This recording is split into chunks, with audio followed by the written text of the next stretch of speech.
당원 주권 시대 일환으로 김민수 최고위원님께서 원내대표를 당원들이 뽑든지 아예 당대표가 원내대표를 지명하는 방식으로 당규를 바꿔주실 것을 부탁드립니다. 이렇게 딱 시작을 했어요. 네. 예. 그러자 막 댓글들이 이제 계속 이어지고 있습니다. 제가 일일이 소개는 못 해드리니까 여러분들 양해 구하고요. 자, 우선 이 질문으로 하겠습니다. 네. 뭐 옛날에는 원내 총무였던 시절도 있다라고 하는데 일단 제가 볼 때는 당원이 당의 주인이 맞습니다. 그러니까 대한민국의 주인은 국민이어야 되고, 그리고 당의 주인은 당원이어야 된다. 그리고 기업의 주인은 기업가가 맞습니다. 네. 네, 근데 이게 자유민주주의고 시장경제 체제인데 지금 당이라는 것은 결국에는 그 같은 이념을 가진 사람들이 모이는 결사체거든요. 그리고 헌법이 이 정당 활동에 대해서 보장하고 있는 것이고 당원이 없다라고 하는 것은 결국 결사체가 없다라는 거예요. 의원들만 가지고 당이 구성이 될 수가 없습니다. 그리고 당원이 없는 정당은 의원들이 뽑힐 수도 없습니다. 근데 지금 이 권력이라는 것이 너무 고착화되다 보니까 진짜 주인들은 계속해서 힘을 잃고 그리고 지금 이 당원들의 영향력을 계속해서 줄여나가는 과정인데 이것을 언젠가는 바로 잡아야 되는 문제였는데 저는 이번 지도부 체제에서 이 당원 중심 정당으로의 변화를 만들어내지 못하면 아마도 우리 보수 정당은 앞으로 수십 년간 완전히 무너질 때까지 당원 중심 정당으로 변화하지 못하지 않을까라는 두려움을 갖고 있습니다. 그래서 이것은 저희들에게 주어진 사명이라는 생각으로 당원들의 영향력이 더 커질 수 있게끔 노력하겠다. 그리고 지금 당원들께서 이 원내대표 이야기를 하시는 것은 결국 당원들의 이 권리를 찾아달라는 것인데 원내대표가 아니라고 하더라도 이 원내 구성이 아니라고 하더라도 지금 당원들이 영향력을 발휘할 수 있는 그리고 당원들의 의사를 전달할 수 있는 이 시스템 자체가 너무 전무하기 때문에 이 당원들의 힘을 좀 더 키울 수 있는 방안들을 좀 계속 모색해 보겠다. 그래서 지금 사실은 좀 가슴 아픈 게요. 당원들을 선거 때만 이용하는 군중처럼 활용하고 있어요. 네, 그럼 이렇게 해서는 안 된다. 우리가 가족이 단단하고 가족을 아껴줘야 주변에서 칭찬이 나오는 거지. 예를 들어 제가 제 집에서는 못하면서 옆집 마당 쓸고 있으면 되겠습니까? 내 집 청소는 안 하면서. 그럼 저 정신 나간 놈 아니야 라는 소리 듣는 거예요. 그렇죠. 근데 저 사람 참 가족들한테 자기 집 안에서 잘하고 밖에 나와서도 친절하더라 해야지 이게 사람들이 이게 호감을 갖는 것이지. 네. 맨날 여기 집에는 애들 때리고 와이프 때리고 개판 친다고 하면서 밖에 나와서 막 친절해. 욕먹는 거예요. 더 그렇지. 정신병자 네. 취급받는 거예요. 근데 이게 계속해서 이 정치권에 풀리지 않는 숙제라고 하는데 집토끼냐 산토끼냐 하잖아요. 전 이게 완전히 이 논리 프레임이 잘못됐다고 보거든요. 예. 그러니까 정당에서는 집토끼와 산토끼가 있어서 집토끼가 있고 산토끼를 잡으러 가는 게 아니에요. 이 정당이라는 곳은 이 우리가 좋아서 들어와 있는 집토끼라고 표현을 하면요. 이 집토끼가 사는 이 우리를 살기 좋은 곳으로 만들어줘야 밖에 있는 산토끼가 들어오게 해야 되는 거예요. 네, 우리가 잡으러 가는 게 아닙니다. 예. 잡으러 가면 이 울타리가 그 사이에 붕괴되고 여기에 있던 사람들이 빠져나가는 거예요.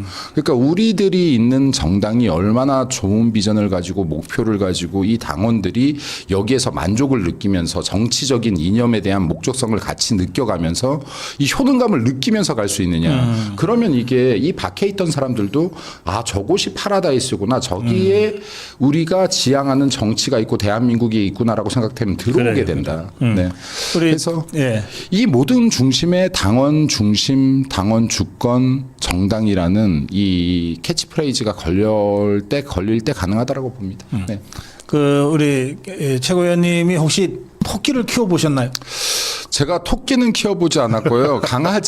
제가 강아지랑 병아리는 키워봤습니다. 네. 저는 저 토끼를 네. 키워본 적이 있어요. 아, 그래요? 예, 있는데 네. 제주도에 한 몇 년 살 때 제가 토끼를 그냥 애완용으로 이제 키웠기 예. 때문에 그냥 풀어놨어요.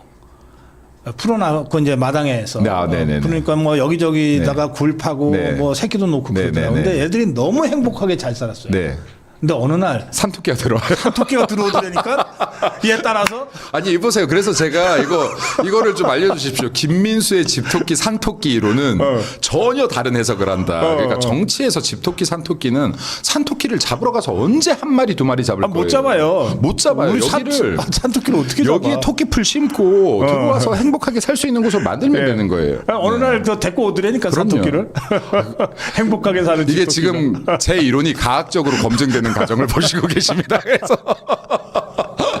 네. 그래요.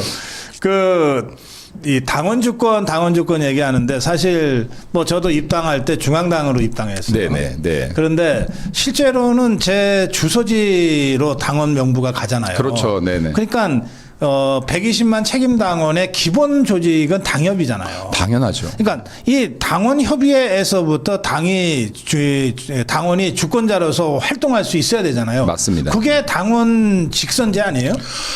그게 당원 직선제고 저는 이번에 당원 직선제라는 이 단어 자체가 너무나 의미하는 게 크다. 이게 결국에는 당내 민주화를 다시 한번 이야기하는 거예요. 그러면 지금 당에서 이 당의 구성원들의 이 100만 당원이라고 하면 100만 당원의 뜻이 다 같을 수는 없습니다. 다 같을 수는 없고 만장일치 우리가 공산당이 아니니 이런 뜻도 있을 것이고 저런 뜻도 있을 것인데 그래도 최소한 다수의 뜻이 무엇인지 그리고 다수의 뜻이 항상 옳다는 것도 아니에요. 하지만 여기에서 대화나 토론을 통해서 이것을 수기해 가면서 뜻을 합쳐 나가는 것이 결국에는 민주주의의 절차인데 이 절차를 다 무시하고 위에 높으신 양반들께서 야, 걔네가 뭘 알아 그냥 이렇게 저렇게 하는 거는 이거는 지금 최소한 민주주의 제도는 아니다. 라는 거에 공감하실 것 같아요. 그리고 지금 우리 당에 있는 사람들이 당원들의 평가를 두려워한다. 이건 지금 본인들이 나 잘못하고 있어요를 자백하는 꼴이다라고 생각합니다. 네. 그러니까. 내가 잘못하고 있으니까 당원들의 평가를 두려워하는 거죠. 예를 들어서 100점 만점인 사람이 어디 있겠습니까? 여기 고성국 박사님 너무 훌륭한 분이지만 여기 직원들한테 비밀 보장한다고 하고 설문조사하면 100점은 안 나올 거예요. 120점 예. 나오지. 예를 들어서 저도 마찬가지겠지만 제가 제 아이 5명한테 비밀 보장 설문조사한다고 해도 100점이 나오겠습니까? 근데 제가 봤을 때 100점짜리 인간은 없다. 그러니까 사람들로부터 100점 평가를 받을 수 있는 인간은 없지만 정치라는 것은 결국에는 51점 받으면 이기는 게임 아닙니까? 네. 근데 이 51점 받을 자신이 없는 거예요, 그분들. 51점 받을 자신 없으면 과락분이 자신이 없으면 정치를 그만해야 되는 거 아닙니까? 그렇죠. 당원들을 대상으로 내가 51점 받을 자신이 없어. 그러면 이게 당원 주권주의에 반대하는 거예요. 네. 사실 지금 현역 의원들이 자기네 밥그릇 때문에 당협위원장 당원 직선을 지금 반대하는 것 같은데 사실 따지고 보면 그러니까 옛날 방식 지금까지 해왔던 방식대로 하자 그러면 사실은 당대표 기득권이 제일 크잖아요. 당대표 기득권이 제일 크죠. 그러니까 예를 들어 장동혁 대표가 지금 당대표의 권한을 써서 나한테 이득이 되게끔 만들겠다라고 하면 아주 쉽습니다. 그냥 당무감사 해버리면 돼요. 예. 이때까지 했던 것처럼. 당무감사하면서 마음에 안 드는 당협위원장들 잘라내고요. 거기에 자기 사람 꽂으면 됩니다. 그러니까. 이때까지 그렇게 했던 거 아닙니까? 예. 이때까지 대다수가 그렇게 했던 것이고 예를 들어서 저 같은 경우는 당협위원장 처음 될 때부터 당원 평가였어요. 전 공개 오디션. 공개 오디션. 우리 당의 처음이자 마지막으로 당협위원장 공개 오디션 뽑은 거 아닙니까? 네, 예. 그럼 저희들 같은 경우는 그러니까 변수가 일어났던 거예요. 그때 공개 오디션 아니었으면 아직 정치 입문도 못한 거 아니에요? 못했겠죠. 우리 당에서는. 그리고 왜냐하면 그때 제 상대는 현직 국회의원이었어요. 예. 그럼 현직 국회의원하고 무명의 신인이 들어와서 붙었는데 이게 공개 오디션이 아니면 어떻게 국회의원을 이깁니까? 그러네요. 예. 이게 물갈이가 일어나는 거예요. 물갈이가 일어나는 거고 그때 당시에 이 얘기하면 싫어하시겠지만 네. 권영세 의원 떨어졌다니까요. 맞아요. 용산에서? 네, 용산에서. 이게 공개 오디션이 아니면 어떻게 권영세 의원이 떨어지겠습니까? 그지 않나요? 네, 예. 그리고 송파에서는요. 하버드랑 지방대랑 붙었는데 하버드가 떨어졌어요. 예. 이게 어떻게 공개 오디션이 아니면 사람들이 그냥 무조건 하버드가 뛰어나겠지라고 생각하지 않았을까요? 아하. 예. 근데 하버드 이기고 지방대가 됐어요, 송파에서. 네, 네. 그리고 강남에서는 31살이 됐습니다. 거기에 경쟁자 엄청 많았어요, 강남을에. 근데 그랬으면 거기에 아버지 백 있는 사람도 있고 정치 간접 통해서 줄 있는 사람 죄다 있었는데 네. 줄도 백도 없는 31살짜리 청년이 됐어요. 이거 공개 오디션이 아니면 일어날 수 있냐고요. 그래요. 그래서 그때 당시에 민주당이 뭐라고 했냐면 야 이거는 우리가 했어야 된다라고 했어요. 민주당이 유일하게 욕을 못했던 게 이 사건이에요. 아하. 이거는 우리들이 먼저 했어야 된다라는 네, 반성을 했습니다. 그때 당시. 그래서 이게 그때 그래도 이 공개 오디션에 당원들의 투표가 50%가 현장 투표가 반영된 거예요. 현장 투표가. 그러면 이게 당원들이 진짜로 이 함께 지혜를 모을 때, 야, 저 사람이 그래도 제대로 싸우겠구나. 제가 똑똑하구나. 제가 지금 정치에 대한 이 고민이나 고뇌를 많이 했구나를 당원들이 느끼는 거예요. 아는 거예요. 예. 제 학교는 좋은데 나왔는데 든 게 없구나. 뭐 외교관계 나오니까 한마디도 못하는구나. 남북관계 나오는데 막 대한민국을 남한이라고 하고 있구나. 막 다 보이는 거예요. 이거 그냥. 그리고 시장경제 얘기하는데 이상한 복지 얘기만 하는구나. 주적이 누구냐 그러는데 대답을 못하는구나. 예, 그럼 이게 주적이 누구냐 그러는데 막 이상한 얘기하는구나. 이게 당원들 눈에 다 보이는 거예요. 그러면 당원들이 여러 명이서 이 자리에서 앉아서 볼 때 이 사람이 아니고 이 사람이 선택돼야 하버드여도 지방대가 맞구나. 아하, 라는 예. 선택이 나오는 거고, 야, 쟤네 정치권에서 꽤 방금 꼈다는 애들인데 제가 아니라 31살짜리 저 청년이 맞구나라는 결론이 나오는 그래요, 것이고. 그리고 다선 의원 권영세가 나왔지만 권영세가 아니라 이 사람이 맞구나라는 결론이 나오는 겁니다. 근데 이런 변화들이 있지 않다라고 하면 지금 120세 시대인데 제가 볼 때 저분들 100세까지 할 분들이에요. 이러면 안 되잖아요, 정치. 그래요. 물론 훌륭한 분들도 있습니다. 훌륭한 분들도 지금 있지만. 네. 국회의원들의 대다수는 한동훈이가 비대위원장 하면서 공천권을 전횡해가지고 막 줄 세우면서 낙하산 막 보내가지고 공천 준 거 아니에요. 예? 한동훈이가 그렇게 공천 줘서 지금 국회의원들이 다 됐는데 이번에 장동혁 대표가 공천권을 행사한 거는 6.3 재보궐선거 때 국회의원 재보궐 4명이잖아요. 그중에 이번에 그래서 국회에 들어가서 국회의원 지금 2달 됐나? 이제? 그 사람이 이진숙, 김태규 아니에요. 그러니까요. 이게 공천을 제대로 했으면 반타작은 해야 되는 거예요. 그러니까 사람이 공천 과정에서 내가 평생 안 친구도 속마음을 모르고 내가 평생 안 가족도 속마음을 몰라요. 근데 내가 이게 공천을 통해서 100%다 훌륭한 사람을 뽑아낼 수는 없다고 봐요. 근데 정말 고심했다면 반타작은 해야 맞는 거 아닙니까? 그러니까. 반타작은 해야죠. 그럼 반타작은 했잖아요, 지금. 네. 반타작은 했으면 훌륭한 공천이라고 봅니다. 예. 왜냐하면 지금 우리 1타작도 못 하는 거 아니에요? 반타작이 아니라 열에 한 명도 못 찾고 있는 거 아닙니까? 예. 근데 지금 이것도 보면은 예를 들어서 장동혁 대표님께서 이거 그때 당시에도 공천을 만약에 자기 사람 넣으려고 했었으면 저 사람들 얼마든지 공천 안 할 수 있어요. 네, 예, 네. 공천 어차피 시끄러워봐야 2주예요. 그렇지. 그렇지 않습니까? 네. 네, 2주고 어차피 선거 들어가면 각자 선거하느라고 바빠요. 예, 근데 본인 사람 얼마든지 그때 당시에도 집어넣을 수 있었다. 그럼에도 불구하고 계속해서 본인이 여기에 개입하지 않으려고 했던 것이고 그리고 이 공간 위에다가 이 공을 넘김으로써 대래 좀 잡음이 나기도 했었지만은 예. 네, 잡음이 나기도 했었지만 이 과정 안에서 최대한 공평을 기하려고 했던 것이다. 라는 말씀도 좀 드리고 싶고 여기 방금 말씀하셨던 이진숙 의원이나 김태규 의원 같은 경우 보면 제가 진짜 이게 사실은 정치인들끼리 댓글을 잘 안 달아요. SNS 같은데. 근데 김태규 의원의 거에 제가 정치인한테 정말 저도 잘 댓글 안 달지만 달았던 것 같아요. 속이 다 시원하다. 네, 속이 다 시원하다. 화이팅이다. 내가 댓글을 달았는데 김태규 의원 게시물에 왜냐하면 제가 댓글을 안 달고 못 참겠어요. 너무 속이 시원해서. 예. 예, 그러니 이런 것들도 우리가 제가 이럴지언데 당원들은 얼마나 속이 시원했겠냐라는 생각이 듭니다. 그리고 왜냐하면 우리가 상대방이 양아치일 땐 양아치처럼 싸우는 거예요. 상대방이 건달일 땐 건달처럼 싸우는 거고. 그렇죠. 그리고 이 정치판에서 싸우지 마라고 하는데 야당의 의무는 싸우는 거예요.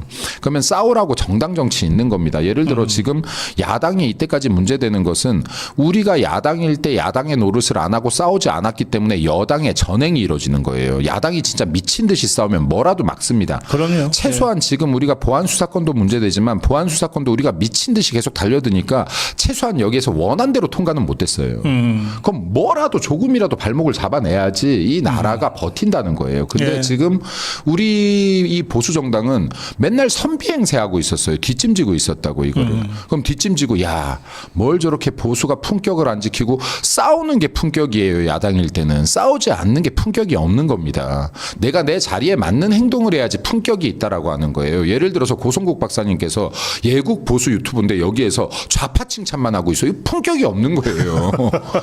제가 야당 정치인인데 싸우지 않으면 이게 품격이 없는 겁니다. 이게 품격이 없는 거예요. 품격이라는 단어를 점잖은 것으로 오해해서는 안 된다라는 말씀을 드리고 싶습니다. 자기 위치에서 자기 역할을 다할 때 품격이라는 게 나오는 것이다. 네. 그러니까 품격의 정의도 좀 바꿔놓고 가야 된다 생각합니다. 네. 그래요. 예.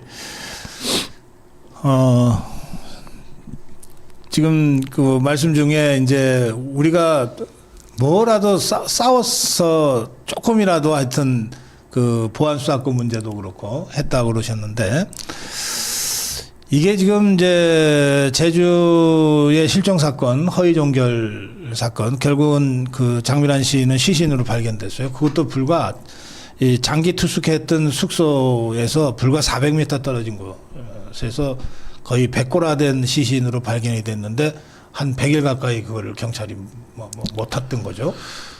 이것도 지금 이 사건 넘어가기 전에 잠깐 말씀드리면 제가 싸운다라고 했는데 이 부분 하나 더 말씀드리고 가야 될 것 같은데 야당이 말하는 싸움 김민수가 맨날 말하는 싸울 준비 되셨습니까? 그리고 장동혁 대표님께서 항상 말하는 싸우지 않는 자 배지를 떼라. 여기서 말하는 싸움은요. 나를 위한 싸움을 얘기하는 게 아닙니다. 예. 국민이 싸워야 될 때 앞에 나서서 하는 싸움을 얘기하는 겁니다. 근데 지금 우리 당은요, 국민을 위해 나서야 할 때 의원들의 목소리가 들리지 않는데 내 권력이 위태로울 때는 다 들고 일어나서 목소리가 들립니다. 이것은 이런 싸움을 싸움이라고 하는 것이 아니다. 내 권력을 위해서 싸우는 사적 싸움을 품격 있다라고 하는 것이 아니라 국민이 앞에 나서야 할 때 이 앞에 나서서 싸워주는 것이 품격이라는 이야기이고 장동혁 대표님이 말하는 싸우지 않는 자 배지를 떼라 할 때 이 싸움이다. 김민수가 말하는 싸울 준비 되셨습니까의 이 싸움이다. 라는 말씀을 드리고 이 제주도 사건으로 넘어가면요. 네. 제주도 사건에서 어제 저희가 사실은 제가 최고위원 된 지 어제 1년 되는 날이었습니다. 어제 지도부 1년 되는 날이었고 그리고 내일이 또 장동혁 대표님 1년 되는 날입니다. 왜냐하면 장동혁 대표께서는 결승 투표를 하셨기 때문에. 그렇구나. 예. 네, 그래서 엄연히 말하면 모레가 이제 1년 되는 날이죠. 왜냐하면 그때 지도부가 대표가 선출돼야 다 같이 출범이 되는 거니까. 네. 근데 어제 이제 1년 만에 최고위원들 점심 식사 자리가 있었습니다. 네. 이게 최고위원들이 모여도 또 그렇게 저희들이 이렇게 화기애애한 분위기는 아니에요. 솔직히 말씀드려서 그렇다고 사이가 나쁘지도 않습니다. 그냥 약간 이렇게 좀 조용한 가족 같은 분위기예요. 네, 근데. 어제도 이 제주도 얘기가 잠깐 나와서 말씀드렸는데 이건 일반적인 사건이 아닌 것 같다 제가 이 사건이 분명히 커질 것이다. 그리고 이것이 단순하게 전산 처리의 문제가 아니다. 그러니까 사건 종결 처리의 문제가 아닐 것 같다라는 말씀을 저는 계속 드리는데 이것이 지금 보안 수사권의 문제와도 첫 번째로 연결이 되고 두 번째는 지금 경찰 조직의 부패와도 연결을 된다고 생각합니다. 그러니까 지금 보안 수사권 문제는 이제 여러분들이 너무나 잘 알기 때문에 제가 약간 넣어놓는다라고 하더라도 지금 모든 경찰이 그렇다는 거 아닙니다. 정말로 경찰의 자리에서 국민들을 위해서 민중의 지팡이가 되고 있는 분들이 다수이겠지만 이 경찰 조직 안에서 만연적인 지금 부패가 일어나고 있다는 것이 지금 계속 연이어 터지는 사건들에서 저는 알 수 있다라고 보는 것인데 이거는 지금 경찰 조직 전체를 한번 재정비할 필요가 있고 들여다볼 필요가 있다.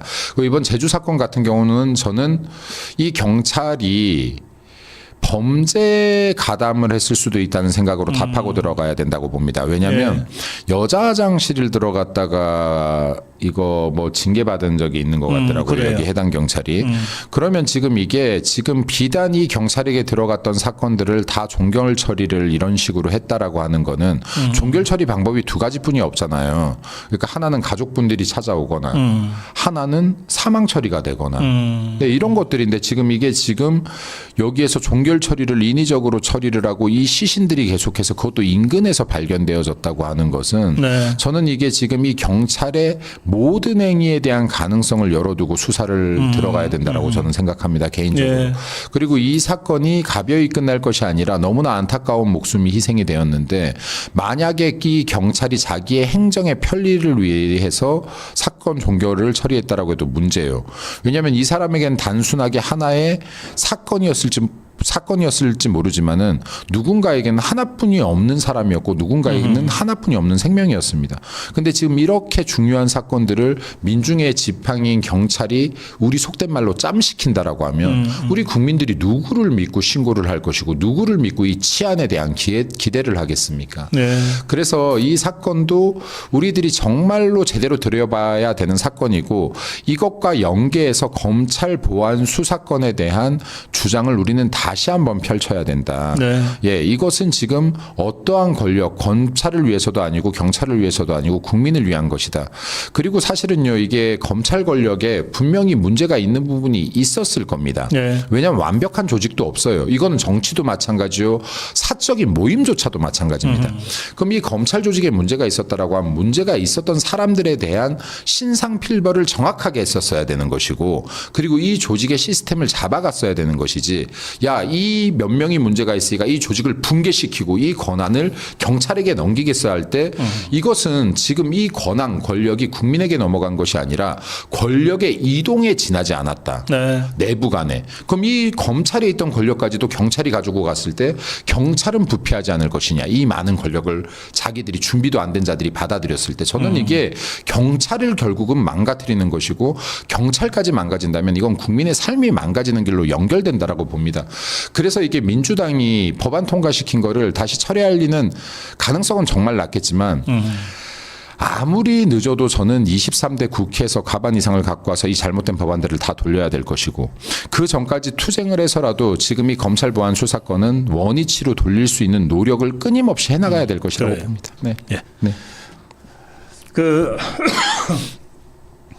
유시민이가 그 좌파 유튜브에 출연해서요. 네. 유시민이. 예. 네. 그 김민석이는 이재명의 대리인으로 대표가 됐다.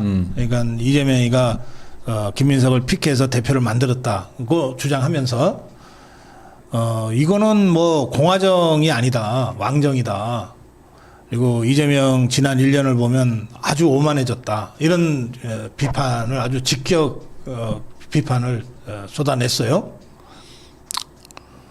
너무 맞는 말을 했는데 유시민이 맞는 말을 할 땐 자기의 이해와 좀 맞지 않을 때 맞는 말 합니다. 그러니까 그래요. 이 사람이 뭐 그렇다고 해서 이 사람의 논평이 항상 정직하다거나 이 사람 자체가 바른 사람이라거나 또 여기 뭐 우파 시민들 중에 그런 분 없겠지만 유시민 사람 됐네 이런 생각도 하지 마십시오. 그러니까 이 사람이 옳은 논평을 할 때는 자기와 이해관계가 맞지 않을 때만 옳은 어허. 논평을 한다라고 저는 개인적으로 생각합니다. 그래요. 네, 근데 어찌됐든 간에 오랜만에 옳은 소리는 했다. 그 당연한 소리가 뭐가 힘드냐. 그러니까 본인이 항상 이렇게 옳은 스탠스를 취했다면은 지금처럼 가벼워지지 않았을 거라고 생각합니다. 네. 그러니까 본인이 그래도 최소한 정말 자기 진영이라도 비판할 때 비판을 하고 이건 잘못된 방향이라고 살아왔다면 지금같이 가볍진 않았을 것이다. 그럼에도 불구하고 이번 논평은 그래도 잘했다. 네.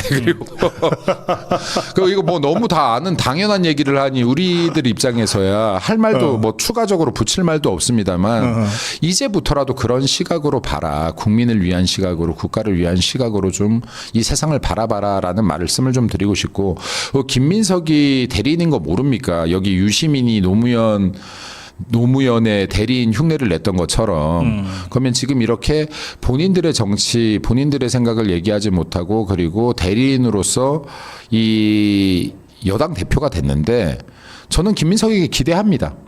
그러니까 전 김민석에게 기대하는 바가 아주 크다. 죄송합니다. 호칭은 붙여야 되는데 김민석 씨에게 기대하는 바가 굉장히 크다. 김민석 씨가 결코 이재명이 잘못 나가는 방향을 그대로 보고 있지 않고 맞서 싸울 것 같다.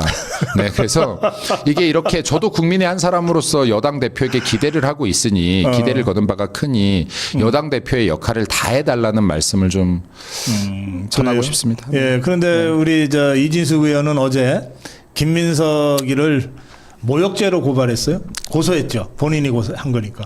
아주 잘하셨습니다. 네, 근데 이제 사실은 이게 그 대한민국 국회가 저는 좀 너무 잘못됐다라고 보는데 이 진짜로 자기들만의 리그, 그들만의 리그가 됐다. 예를 들어 여와야의 의견이 다를 수 있습니다. 그리고 여와야의 입장이 다를 수 있고 역사관도 다를 수 있습니다. 근데 그런 차이가 발생했었을 때 그들과 나와 의견이 다른 자들과 최소한 대화를 시도해보고 대화가 되지 않으면 말싸움이라도 해보고 소리라도 질러보고 서로 그리고 이 과정에서 저 사람의 생각은 무엇인지 최소한 들여다보려는 노력은 있어야 이것이 민주주의인 것이고 네. 민주주의의 기본 이념, 민주주의의 가장 핵심 가치 중에 하나는 어떠한 생각도 나와 다르다라고 해서 배척하지 않는 정신에 있습니다.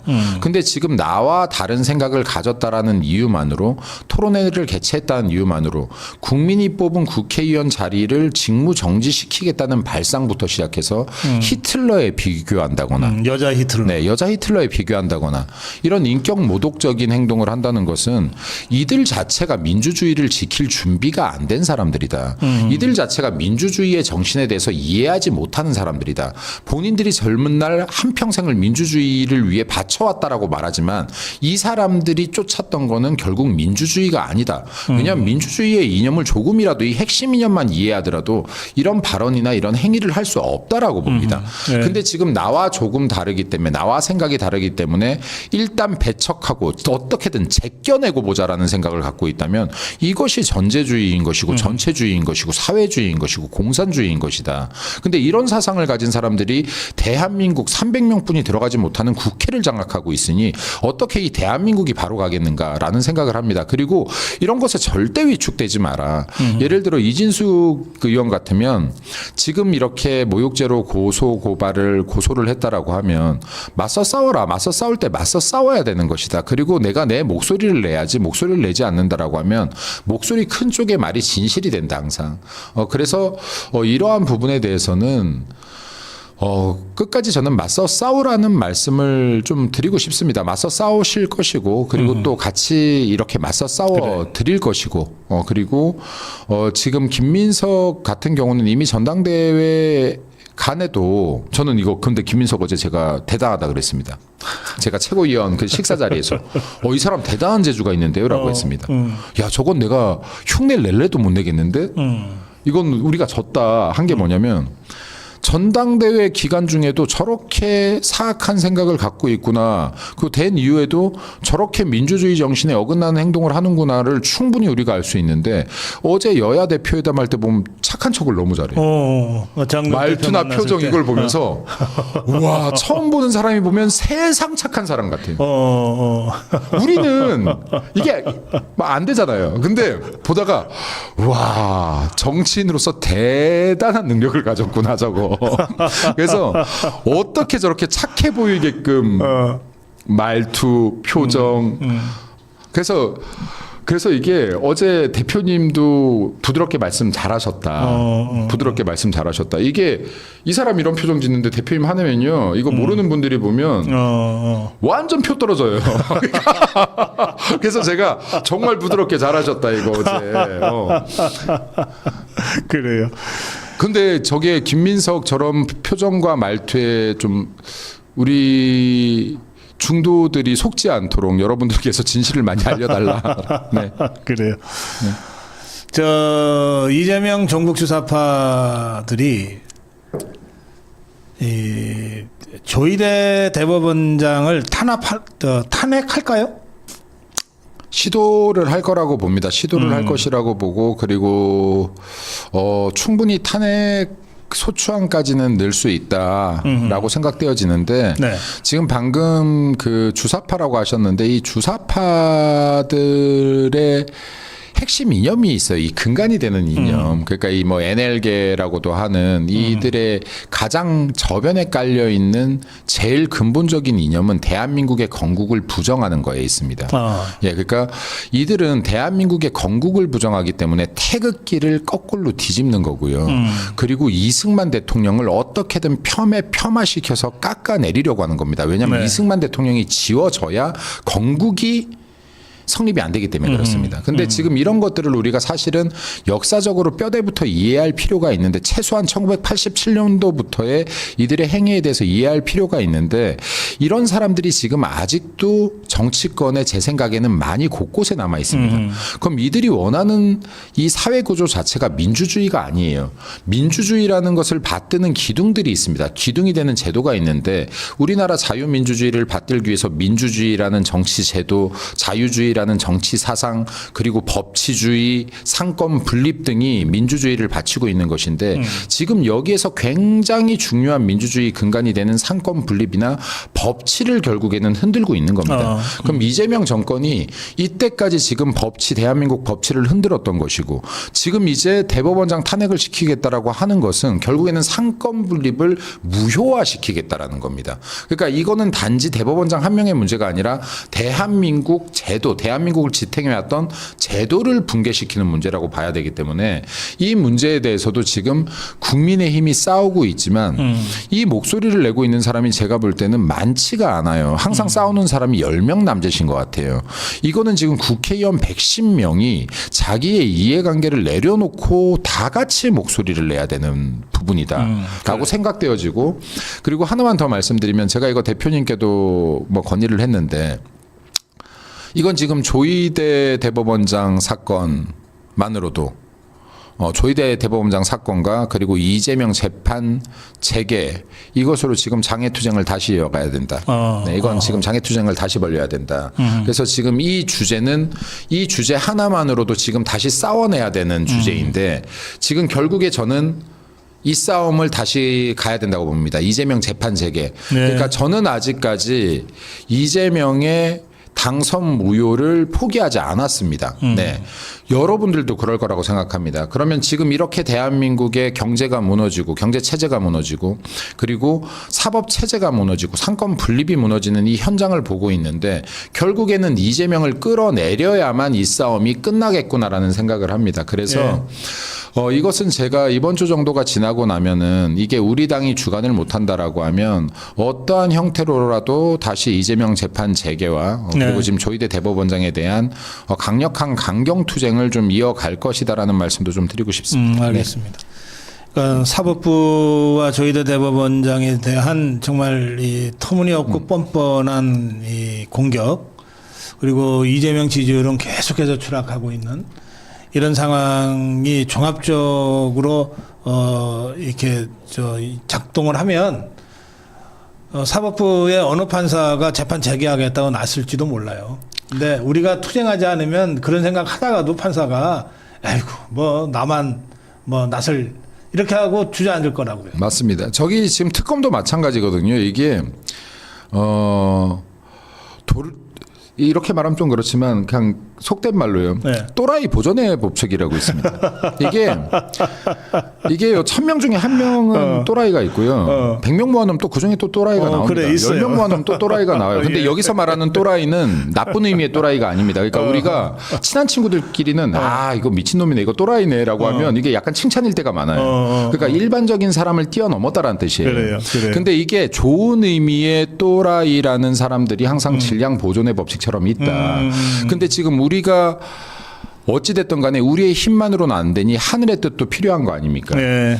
특검이요. 지금 검찰 조직이 다 무너지는데 특검 조직에 25명 정도의 지금 검찰들이 들어갈 거 아닙니까? 이 중에 단 2명만 이런 사람이 나와도 부정선거 밝혀진다라고 봅니다. 아하, 예, 예. 그리고 지금 말씀하셨던 우리 박사님이 말씀하셨던 이 판사들 중에서도 이런 분 일반인의 선을 넘어간 담력을 갖고 있는 그러니까 그러니까 이 도라이가 나쁜 말이 아닙니다. 제2의 예. 김태규 없으란 법 없지. 네, 그럼요. 그럼 이 일반인의 담력을 뛰어넘고 일반인의 정의 실현에 대한 욕구를 뛰어넘는 사람들이 한두 명만 나온다라고 하면 이것은 그래요.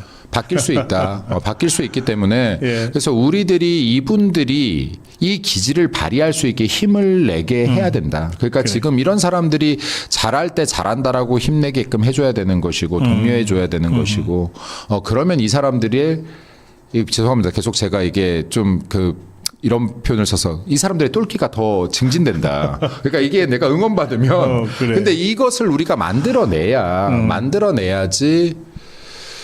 이 사회가 변할 것이다. 그리고 이런 분 한두 분이 사실은 조직의 부패도 바로잡고요. 그리고 이런 분 한두 분이 세상의 변화도 만들어냅니다. 그러니까 지금 우리 화성 가서 살 거야라는 이런 어떻게 보면 미친 사람 그때 당시 미친놈이라고 하는 거 아닙니까? 이런 미친 사람들 한둘이 있기 때문에 세상이 계속 변해요. 그리고 야 요만한 거에 난 TV도 넣고 전화기도 넣을 거야라는 미친 생각을 한 사람들이 세상을 바꾸는 겁니다. 휴대폰 만들고. 그래서 이게 사회 변화도 사람들이 미친놈이라는 한두 명이 바꾼다. 근데 우리가 지금 이렇게 국민들 대여 투쟁을 해가면서 이 사이에서 이런 사람들이 용기를 내고 있을 것이라고 봅니다. 네. 예. 마무리한 말씀 듣겠습니다. 지금 국민의힘이 안으로부터의 변화를 시작하려고 하고 있습니다. 근데 이 저항이 진짜로 너무나 만만치가 않은 것 같습니다. 우리 당의 권한을 당원들에게 돌리겠다라는 이 당연한 목소리가 가는 곳마다 이렇게 막히는지 답답하고 이유를 알 수가 없습니다. 그래서 여러분들께서 이러한 부분들에 대해서 항상 저희와 같은 목소리를 내주시고 계시는 것 자체가 아까 말씀드렸던 또 저희 같은 한두 명들에게 큰 힘이 됩니다. 여러분들이 지치지 않는다면 저희들도 지치지 않고 끝까지 싸울 것이고 그리고 여러분들이 힘내신다면 저희들도 마지막 그 순간까지 힘내도록 하겠습니다.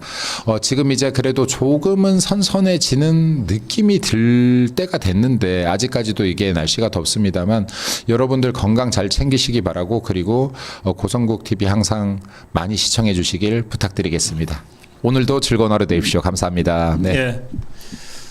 자랑스러운 오둥이들. 예, 그러셨어요? 감사합니다. 네. 네.